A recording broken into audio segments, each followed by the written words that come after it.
Today we will be discussing a topic that could cost your organization hundreds of thousands of dollars: business email compromise.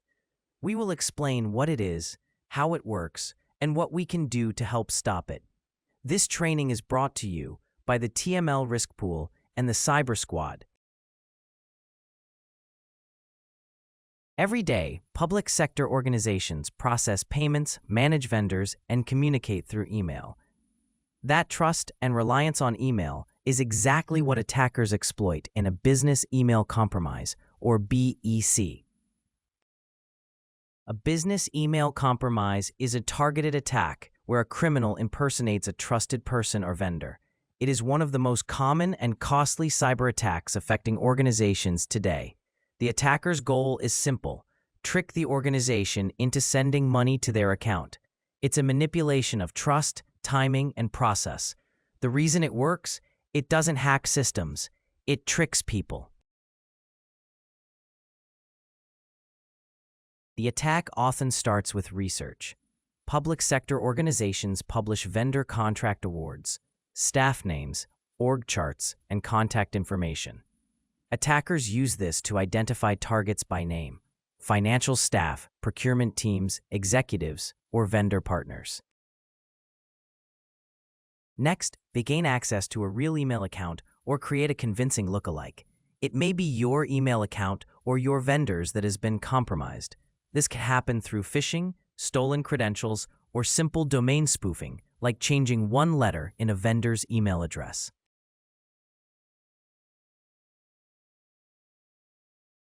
At this stage, nothing looks suspicious. The attacker is now positioned to act as a trusted party. In many cases, the attacker doesn't act immediately. They watch and wait, sometimes for weeks, monitoring email conversations. They learn who handles payments, how vendors communicate, and when money moves. That's when they step in, right in the middle of a real conversation. An invoice is due, a payment is in process, an email thread is already active. This is the critical point, the fraudulent instruction. The message may say, "Please update our bank account for future payments," "Urgent wire transfer needed today," or "We've changed financial institutions." Because the email appears authentic and may even be part of an existing conversation, the request looks legitimate. Nothing feels off, and that's the problem.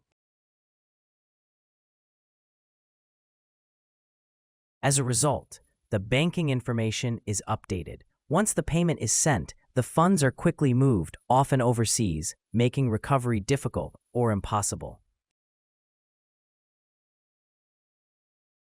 The good news? This is one of the most preventable types of cyber loss.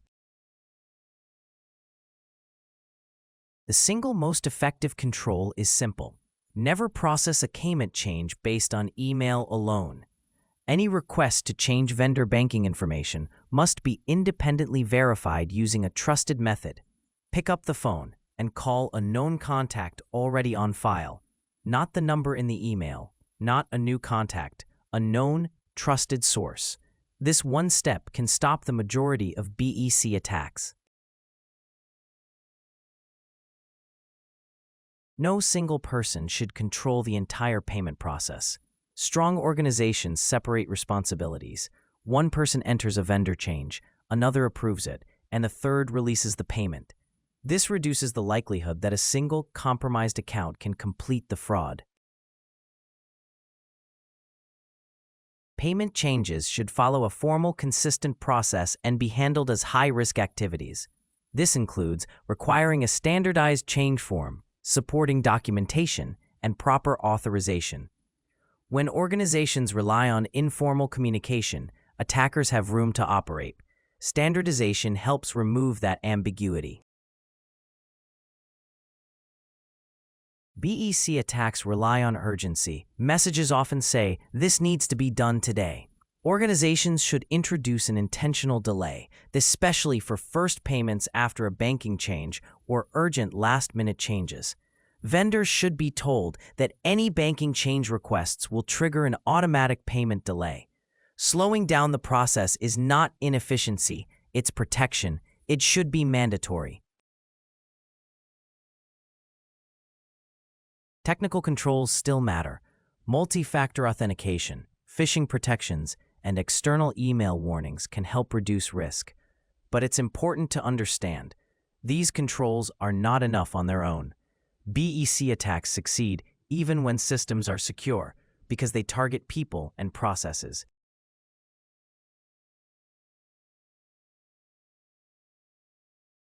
Training should reflect how these attacks actually happen. Staff should recognize vendor banking change requests, employee direct deposit changes, executive urgent payment emails, and subtle email address changes. The key message is simple: email is not authority. Employees must feel comfortable questioning requests and be empowered to do so. There should be no hesitation to say, "I'm going to verify this before processing, and it will result in a delay."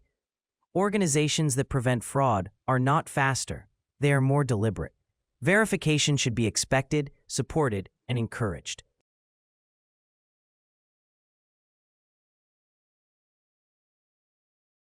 Business email compromise succeeds when trust is exploited and urgency overrides process. It works because it looks routine, but one quick verification step can stop it cold.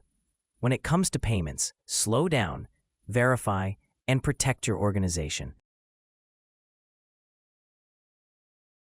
Want help training your team or strengthening your defenses? Reach out to the Cyber Squad. We're here to help you stay one step ahead. Remember, cyber risk is human risk.